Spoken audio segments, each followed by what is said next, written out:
What's up, creeps? And welcome to this bonus episode of Brain Stew. Bonus boner episode, man. Yeah, we got some boners for this right now. I know. We usually only cover movies with monsters, maniacs chasing people around with sharp objects, zombies, haunted houses, and the like.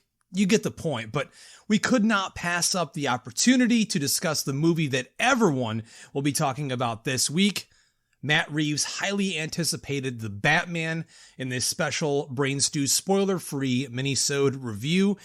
And much like my counterpart here said prior to this review, I mean, the movie kind of is like a horror movie, and we're going to get into that a little bit. The fact that we're reviewing this totally tracks for this show because, make no mistake, this film is a horror-infused crime thriller. There's so many elements that, like, holy fuck, that could have been from an Argento film. Like, there are some moments in this film, and it is heavily rooted in horror. And if I'm not mistaken, Matt Reeves has even gone to the record saying, like, yes, this is pretty much a horror film, almost. Yeah. The way that I felt about it initially when he basically said what he was going to do with the Batman, it's Seven, the Fincher movie, but with Batman.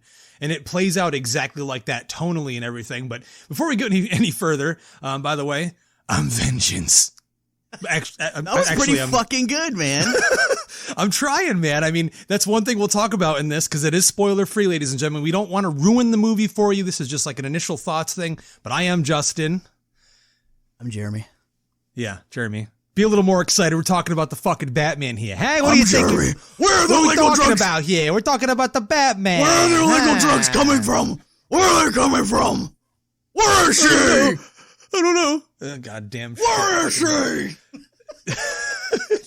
Oh, man. But, ladies and gentlemen, we had the opportunity last week to see this at a press screening, and I would like to personally thank Warner Brothers for making this Batman fans' dreams come true. I've only seen one other Batman movie early, and that was Batman v Superman: Dawn of Justice. But this is the first solo Batman movie I've ever seen before the public got to see it, so that's a huge thank you to them. We got to see it early, and that's a huge blessing to the Epic Film guys and the Brain Stew team here.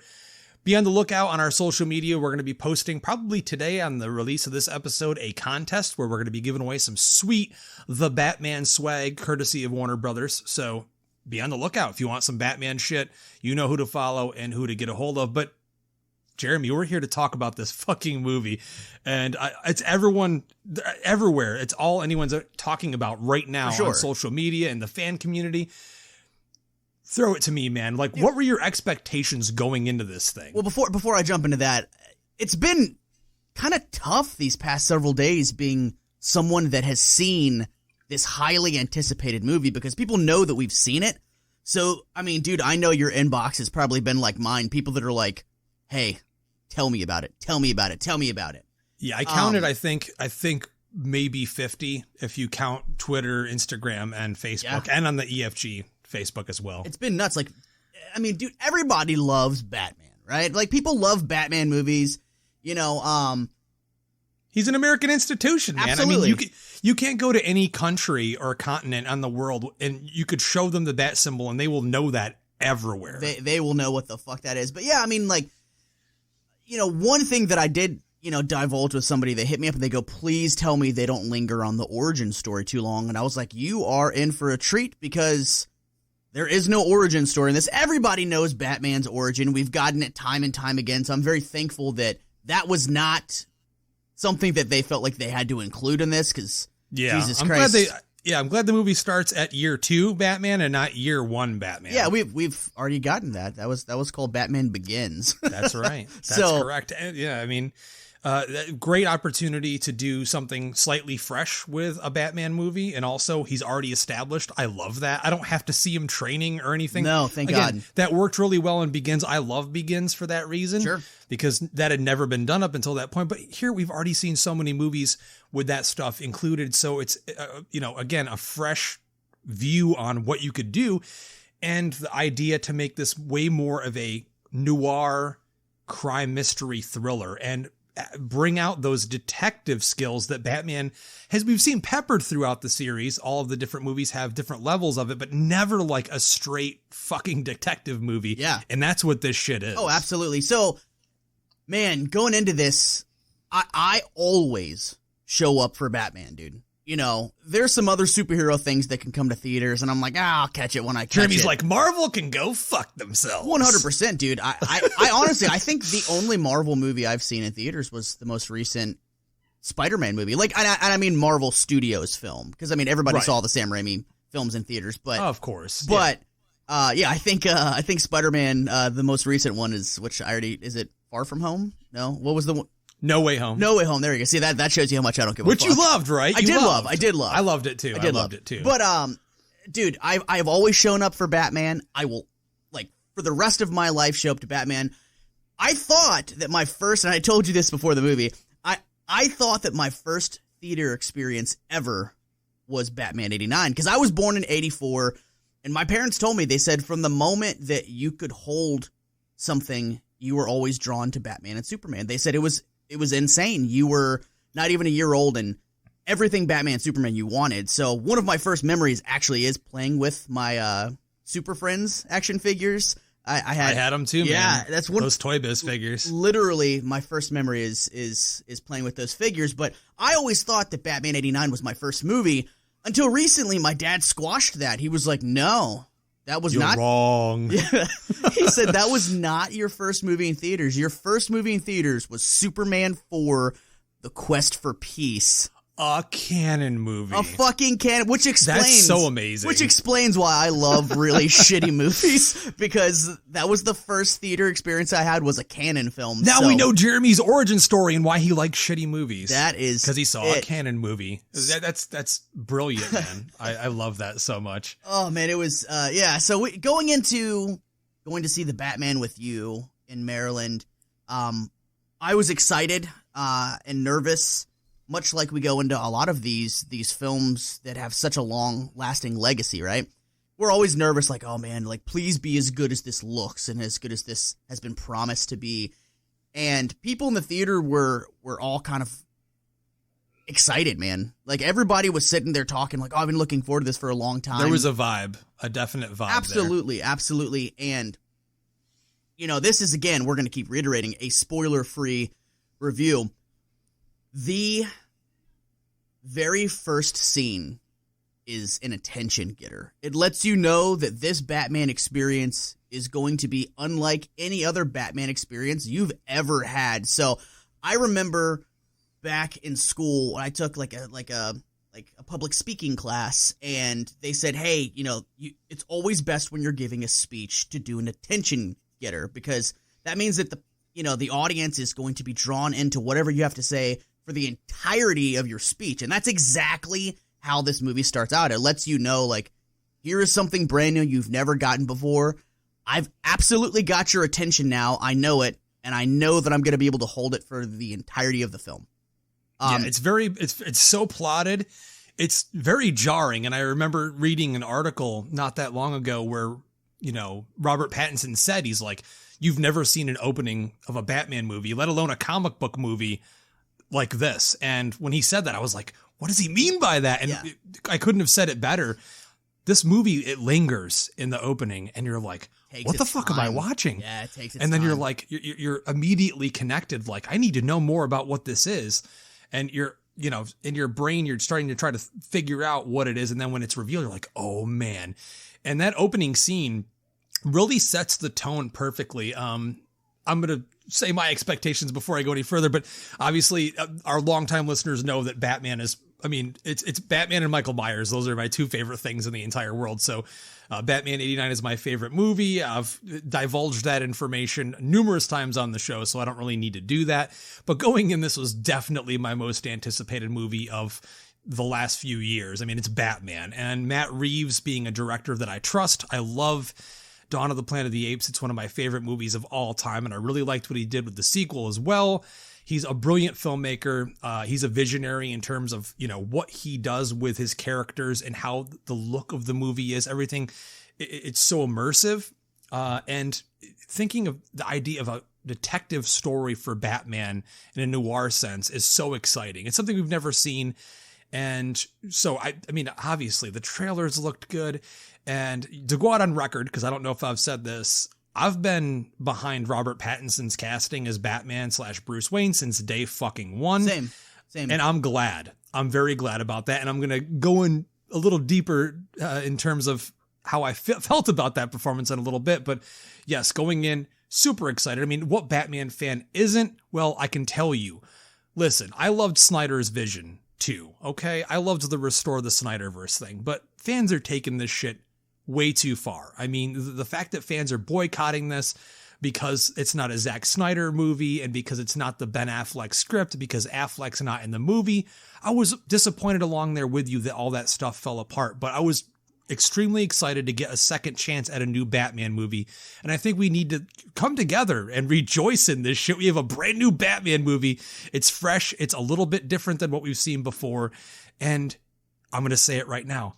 It's really, really, really fucking good. It's, oh, I mean, dude, I think that the only type of people that are going to say that this movie is not good are people that they've made it up in their minds that they weren't going to like it from the get-go. Sparkly Batman. Yeah. How many times do I have to see that shit? Any movie, you can look at it and find ways to pick it apart and say that it's a piece of shit, right? It's you know, you could do that with anything. You do that with any song. You can make fun of it. You can do whatever. So the people that are going to come out and say that The Batman is not a good film, those are people that have already made up their minds that they were not going to like it from day one, because this thing is damn near perfect, Justin. It clocks in at almost 3 hours, and let me tell you what. Yeah. I would have sat in the theater for another 3 hours if Matt Reeves would have continued going. I know you said yesterday or 2 days ago, you sent me a text and you're like, I want the 4-hour director's cut. And we know that, you know, they tested a 4-hour cut with the studio. It was just too long. So that means that they actually had longer scenes that would fit the movie to make a longer cut. I heard they had more horror esque scenes that were cut out as well. And speaking of which, I'll put this right out there in the open. This is not a children's movie. This is not a child's Batman film. This is, even though it's PG-13, this is a Batman film with a harder edge than anything we've ever gotten. This is the most brutal, angry depiction of the character that we've ever seen, because in this version, you know, he's only been Batman for 2 years. You know, I think his parents have been gone now at this point in the story for 14 years, 12 to 14 or 15 years, whatever it was. And Bruce Wayne is pissed at the world. He sees nothing but the worst in people. And even though he's out there fighting crime in the streets, trying to make Gotham City a better place and free from crime, he still looks at everyone as if they're bad people. He doesn't see any good in anyone, and he's fucking angry. I mean, in the trailer, when he takes out those thugs with the face paint, you can see how angry he fucking is. He's pissed, dude, and I loved it. And one thing that people are going to say over and over again is that this was Emo Batman, because this is the first time in the films that we see he's got the smeared black paint under the mask. Yeah. So he straight up looks like fucking Jarrod Way from My Chemical Romance. There's a lot of scenes of Bruce Wayne with, you know, his hair is longer. It's like draped over in his face. It looks like my emo cut from fucking 12 years ago. 100%. And he's still got the black makeup on. And whenever he goes anywhere, when he's Bruce Wayne, he's in all black. That's definitely, I think that, I know that you loved it. It worked for me for the most part. I think a lot of people are going to take that to heart. I did receive a message from another fellow critic that was like, it was too emo for me. I get it, because this Bruce Wayne isn't happy. He doesn't crack a fucking smile the entire runtime of the movie.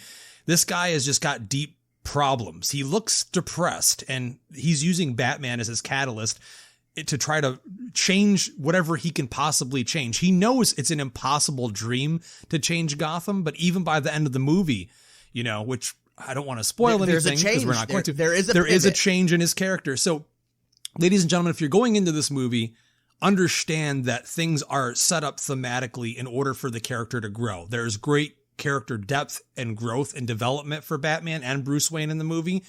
It's just centered around this part of his life, and it's really fucking deep. And like you said earlier, and we might as well talk about the tone of the movie, this movie is dark. It's scary. It's bleak. Everyone is miserable. Like no comedy. There's no levity in this movie. I think there may have been like 2 or 3 lines that were supposed to be, but Colin Farrell with Colin Farrell's Penguin, there was a couple moments where it's because he's a piece of shit, man. The Penguin has always been a piece of shit. He's very much a piece of shit in this movie, and piece of shit people often say fucking funny things when they're in tight situations. He's a piece of shit you can't help but love. Oh, absolutely. I gotta say, while we're on the subject, he knocked it out of the park, and I think he was fantastic as the Penguin. He's not DeVito. He's not what you think of when you think of a cinematic Penguin. He does something completely different. It's way closer to the comics. And I was wondering, like, when they cast him, I'm like, why did you cast one of the most handsome dudes in the entire fucking world to be this ugly looking, fat, frumpy little dude with all this makeup they have to apply? But actually it worked really well, and the makeup was fantastic.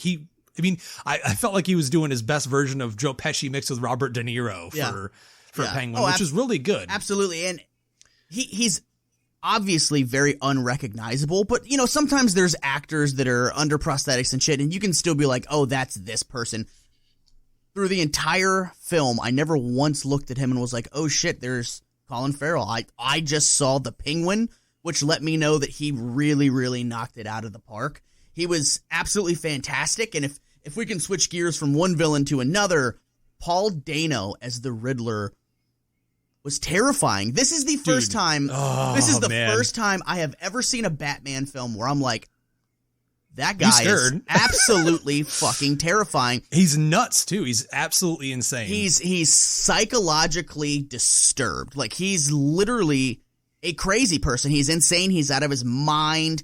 But he's massively intelligent. He's massively intelligent. Yeah. And, dude, I love his voice. His voice for this, if you are justice, do not lie. Just like the way that he delivered his lines. Chills, man. The way that he delivered his lines, I'm like, dude, terrifying. He is fucking terrifying.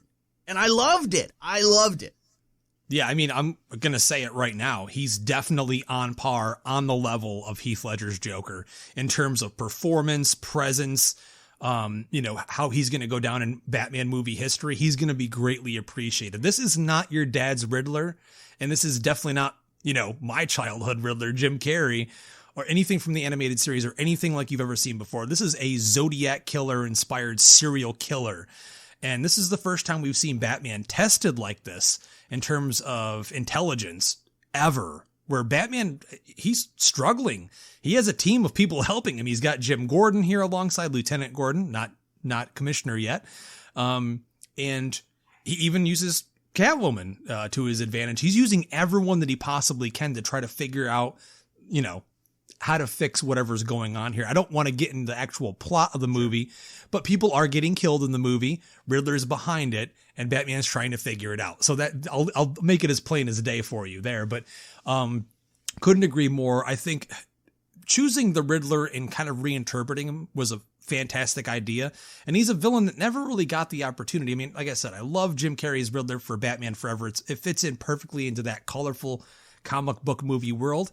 Much like you said earlier about this being horror inspired, I don't really feel like this is a comic book movie in the traditional sense. I think it really is trying to redefine, rewrite, and show the world what, much like the Joker movie with Joaquin Phoenix, this is a different kind of movie. It's 100% not a superhero movie. Do not go into this. Don't go into this. Not an action adventure movie. No. Don't go into this thinking that you're watching a superhero film, because that's not what this is. I'm going to say it again. It is a horror-infused crime thriller.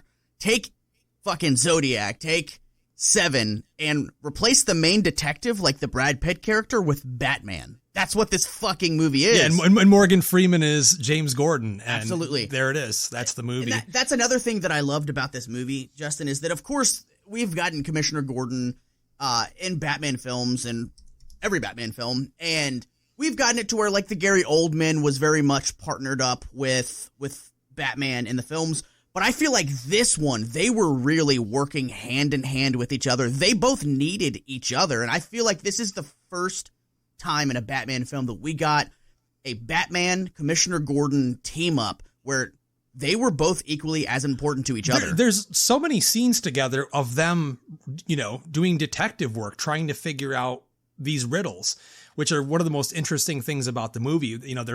It's the Riddler, so they're finding riddles and they have to figure them out and then what they connect to. And it's all leading to the Riddler's end game, what he's planning on doing with Gotham.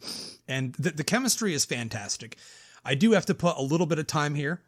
Again, we didn't go super deep, but those that were worried in regards to Pattinson as Batman, worry no longer. He's a fucking great Batman. He is imposing. He is menacing. He is powerful. He is a presence in every scene that he's in. And there's a lot of scenes of just him standing around in the suit because they're doing detective work. So be aware that it's not all action. In fact, there's very little action overall in compared to the actual detective stuff that's going on. But he knocks it out of the park. He definitely draws inspiration from every other Batman. He admitted, before he went into the movie that Matt Reeves said not to watch them, but he went through and watched every single Batman movie to prepare. He grew up on the Michael Keaton movies, which are my favorite. And, you can feel a little bit of every Batman, a little bit of Bale in there, a little bit of Keaton in there, and then his own version, which is just so there are scenes where he's just standing there and you're like, that's fucking Batman. Yeah. So I really do hope that it connects with a lot of the people that were worried because, listen, I know that Twilight was a thing, but he's done so much great work since then, and I think he was the perfect guy for the role.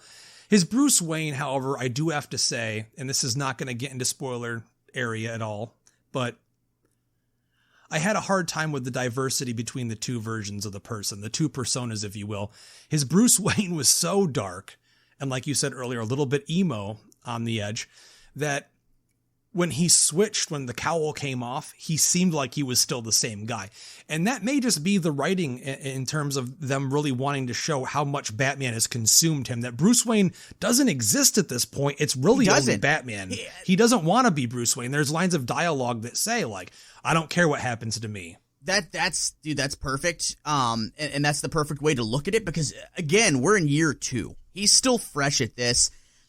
He wants nothing to do with Wayne Enterprises, to where Alfred's like, listen, this is your family's legacy. And he's like, I don't care. Batman is my legacy. That's pretty much verbatim how that conversation went. He doesn't give a fuck about Wayne Enterprises. He doesn't give a fuck about Bruce Wayne. There's a candidate that's running for mayor that she's like, hey, I've been trying to get in contact with you. And he does not give a fuck about her because he doesn't give a fuck about Bruce Wayne. Dude, he's not trying to please anyone. That's hilarious because she's like, there's a lot, your family history, there's a lot you could be doing for Gotham. He just looks at her and he's like, yeah, and walks away. I was like, that's so funny. And it's not like that Playboy persona that Bale was so good at, or even the Affleck did, but it's just, he's just so fucking invested and obsessed. This guy's a nut. And I do really love that they brought that back to, kind of what Keaton did with the role, which he was an eccentric. He was weird. He was off when he was Bruce Wayne. He wasn't like just normal, hey, I'm a billionaire, I'm wearing a nice suit. This guy's just so consumed. And it's the only version of Batman we've ever seen like this. So I think props on that. I think there is a purpose to what, your problem with it, that there's no distinction between Bruce Wayne and Batman in this, that they seem like the same person. I just would have wanted a little bit more. That's all. But again, I think the finale, which of course we're not going to go into it, but I think at the finale, you see kind of a turning point where you will start to see a change in him. That's and there will be a difference. Yeah. But, oh man, he was so good in the role. The guy is a powerhouse, which is why Matt Reeves wanted him from the beginning. He was like, it was between him and Nicholas Hoult, and thank God we got Pattinson. I love Hoult, but like I was saying to you before we saw the movie, it was like he just has the chops, and he really does have that darkness in his eyes, and that's something we've had since Keaton. The actors always, you need to have that, and not all of them have. Yeah. And Pattinson has that intensity. It's there. I'm very excited to not only see this movie again, but I'm excited to see where they take this next, because this is a new tentpole for Warner Brothers. Like, this is something that they're going to continue on, and it's been exciting kind of reading some things that Matt Reeves said that they might want to do next. Yeah, and we also know there is a character in the movie that may possibly lead to the next movie. Unnamed inmate. We're not going to say, but the actor in that role is brilliant, and what we see is quite a large reveal, and I was surprised by that, but I'm not going to say who it is. You need to see the movie for yourself. But I think that may be an indication of possibly where they could go with the movie for the second one, which is already in active development. Obviously, they know it's going to make it's fucking Batman. That's their last big tentpole brand right now IP in terms of, you know, their big bucks for Warner Brothers. So, but I got to get to a few things here. I got to throw it to you because I feel like the more and more I sat on this, I was like, I started heading towards the negative a little. Zoe Kravitz is Catwoman / Selena Kyle. I had no issues with it. I liked the interpretation in this version because we've gotten the kind of anti-hero Catwoman before, you know, with Michelle Pfeiffer and, you know, Anne Hathaway and shit like that, to where it's like, okay, like there's some bad in them, but they can also do some good. To where this one, I didn't feel so much that she was a villain or a threat. She wasn't a villain really at all. No. I mean, they have like one fight, I think, or something, and then it's done in 2 seconds. Because of the way that she wants to handle bad people is different than Batman's. And so I feel like, you know, that's why they clashed in that moment. But I had no problem with it. She's smoking hot, by the way. I mean, oh, well, yeah. I mean, super easy to look at. And she looks great in the suit and everything. And I'm not going to shit on, you know, the lack of cowl, just that, you know, burglar fucking winter hat that she's wearing. I just felt like the more and more I thought about it, I thought she had a great chemistry with Pattinson. I think Batman and Catwoman are perfectly melded together. There's a lot of references to Batman Returns. I don't know if it's direct or indirect, but they're there. I just wish that she had a little bit more charisma. I'm so used to Catwoman, you know, even going back to Julie Newmar and Eartha Kitt. And, you know, obviously Pfeiffer's my favorite. She's the GOAT, never touching her. And I liked Hathaway for the most part. Halle Berry can go fuck herself. But for real, though, I mean, like, I just wish that there was, and maybe in the future, in the sequels, if she comes back, I assume she's signed for a 3-picture deal, that maybe we'll get a little bit more of that true Catwoman flavor. Because again, this is an early Catwoman, so I'm not trying to shit on the performance. I thought she was just a little one note and a little bit bland, but still solid. This, again, the tone of this movie is dark. And the people of Gotham live in a very fucked up place and have lived some very fucked up, hard lives. And certainly, you know, Catwoman has always been a character that has had kind of a rough go of it before she takes on the Catwoman mantle. So, yeah, I didn't have any issue with it. Like, she was fucked up just like Bruce Wayne was fucked up. They were perfect together. Well, everyone's fucked up. I mean, this is the type of Gotham that I think feel like for the first time since the Burton movies where you could actively believe in a realistic fashion that a city like this would breed a character like Batman. Like, everyone is in a shitty spot. It's such a grimy looking city. There's nothing positive about anything that's going on. Everyone's corrupt. You know, everyone's trying to fuck everybody else over. Dude, let's talk about the drug that's huge in Gotham. It's called Drop. Yeah, where it's like you do like little eye droplets, and it's they call this them drug, drop heads. Yeah. Drop heads, yeah, and like this drug has overtaken Gotham City, so there's just nothing but these drug addicts as well. It's a really fucked up Gotham City. It reminds me a little bit of RoboCop too. Yeah. Oh, dude, absolutely.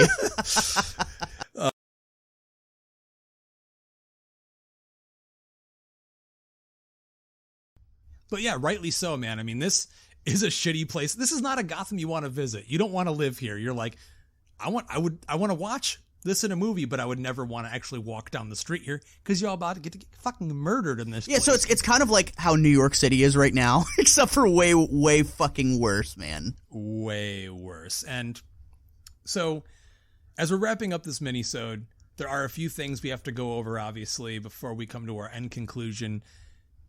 We talked about most of the characters. I overall thought all of them were really well fleshed out. Performances were fantastic. Don't have huge issues with any of that. The movie has some extremely solid action sequences. They are few and far between. I wish that they were plotted and segregated into better spots in the movie so there weren't so many spots of a drought, if you will, without much action. But I'm telling you right now, going into this, everyone was like, the Batmobile just looks like a muscle car. That's it. Oh, But this movie brought me back to being a kid again. And I love the new Batmobile. The scene involving it, which is about halfway through the film, was probably my favorite action sequence of the entire movie. And it is fucking awesome. dude, the introduction of the Batmobile in this film was like introducing a character in its own. It was like, yeah, for sure. Imagine having, like a fucking Avengers movie, and you had, to that point, you hadn't seen Iron Man, and then all of a sudden, you can hear, the Iron Man suit, and he's coming, and then all of a sudden, in the shadows, Iron Man appears, or something like that. Like, dude, the introduction of the Batmobile was a fucking presence. It made it scary. It really was like did. A scary thing to see. It really did. And I love, there's a chase scene in this, which we're referring to. It's in the trailer. Yeah. So it's not a spoiler. But I love that it's way more 1970s cinema. Think more Bullet or French Connection than Fast and Furious. It just felt like, and it was shot like that gritty 1970s. It looked real as well, and completely plausible. Yeah, for sure. And it's very intense. It's edge of your seat. I loved it. And it's definitely, this movie in general, aside from the Fincher inspiration, is definitely inspired by 1970s cinema. Even the score, which I have to mention, by the brilliant Michael Giacchino, one of my favorite Batman scores ever. It's beautiful, it's captivating, it's haunting, it's scary, and that Batman theme is, dude, when we left the theater, I've been humming it in my head ever since, and I've been listening to it at home. It's so good. Dun, dun, dun, dun. Dun, dun, dun, dun. It gets you all hyped up and excited to see Batman beat the fucking shit out of some bad guys. It's just, I feel like everything about this movie. I don't know if we mentioned either, but I may have, but I'm going to say it again. Batman is fucking scary in this movie, dude. Oh, he is. Batman is scary. When he shows up on screen for the first time, just like the Riddler, both introductions of both of those characters were fucking scary. Batman was scary, dude. And when he walks into that scene, it's something on his utility belt or something, but it's like this. It's his boots. I think it was his boots, yeah. You hear like spurs. They do the same thing, and you get those wide shots of his feet, his boots walking towards the bad guys, and you hear the clinging. So they're hearing it in the darkness. I mean, it's definitely probably the scariest portrayal of Batman since Keaton, in terms of like his presence and how, criminals react to knowing he's out there. When the bat signal goes into the sky, they know the opportunity is there for them to get fucked up, and not just, beaten up, but like badly, bones broken, face smashed in, really fucking bad. Definitely. But before we go any further, how did you feel about the ending? It was powerful, man. Like, honestly, it was powerful. And in a setting where everything is so bleak and so dark, and you have a character like Bruce Wayne / Batman that just sees the bad in people, the ending was powerful and emotional, and I'm going to go ahead and say it, uplifting. That there's hope. That with the tragic events that end this film, there's still hope, and the people have not given up, because in this story, Gotham City for the past 20 years had been promising its citizens, like, we're going to turn things around. We're going to renew Gotham. We're going to renew Gotham, and we're going to turn things around and make this a great place to live. And I feel like at the end of this movie was maybe the start where it could possibly start to actually happen. Yeah, and I'm really excited to see where they take the next one. And in terms of direction and tone, will it still be as bleak and dark? I mean, I kind of hope it is, with that sense of hope, sprinkled throughout, with, seeing what Batman does in this movie and what he's going to be faced against in the next one.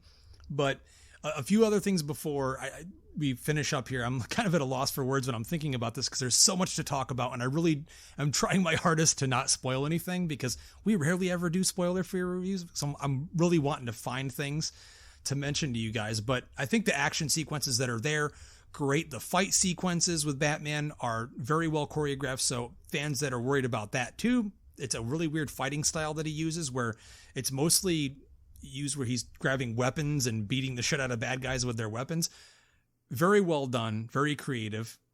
And I have to say, going into this movie, Jeremy, I hated the bat suit so fucking much. But I learned to really appreciate. You mean leading up to this film? Leading up to the movie. Yeah, I really hated the suit. I thought the cowl. I mean, I'm like, it's so fucking weird. But when I saw it in the movie, it's photographed so beautifully. There are some awkward close-up shots of the cowl because there's a lot of close-up shots of him just looking at shit or looking at people.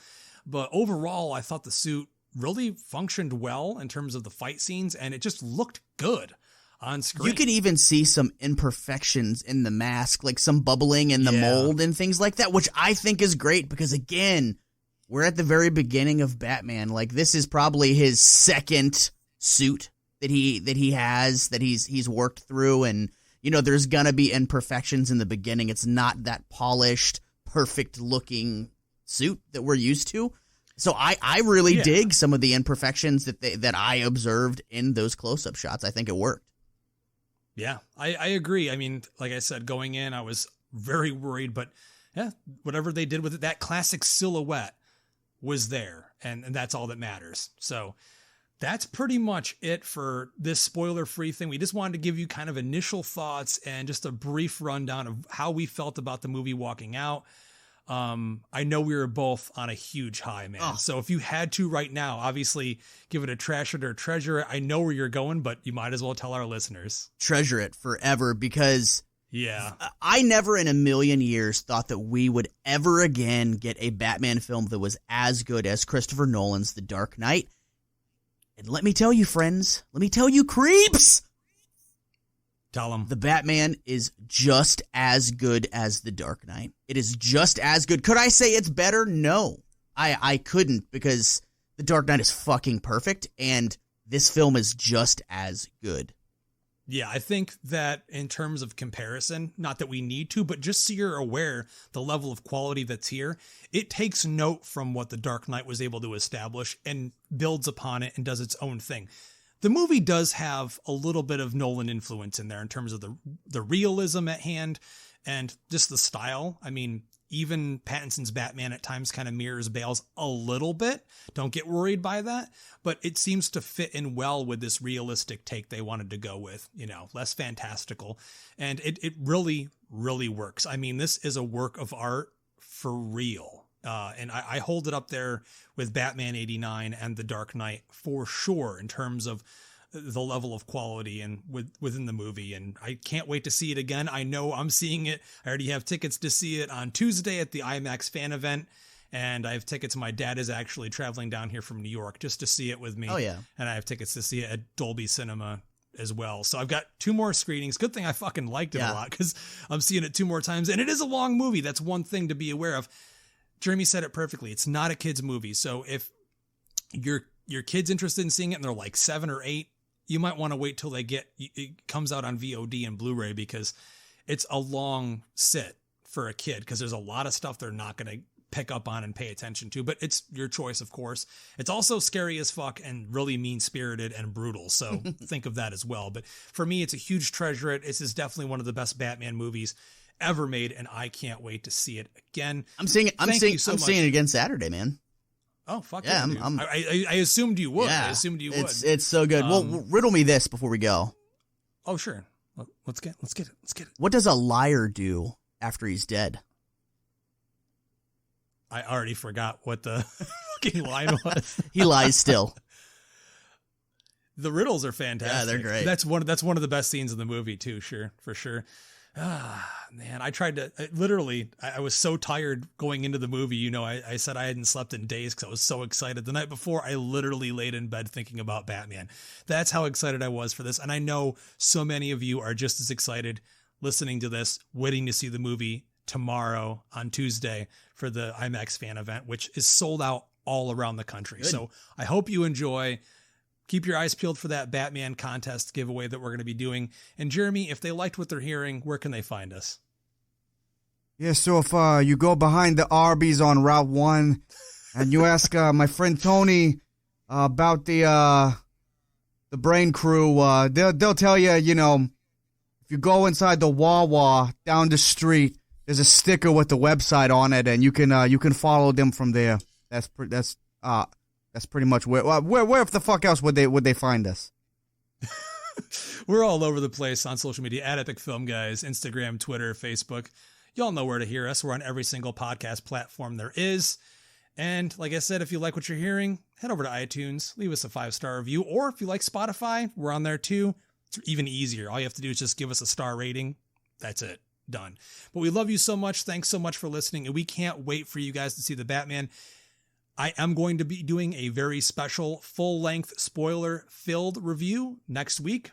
And I hope you're excited for that too. But until next time, I'm Justin. I'm Jeremy.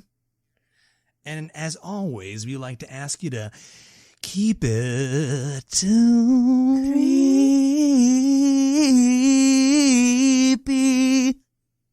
Right, vengeance.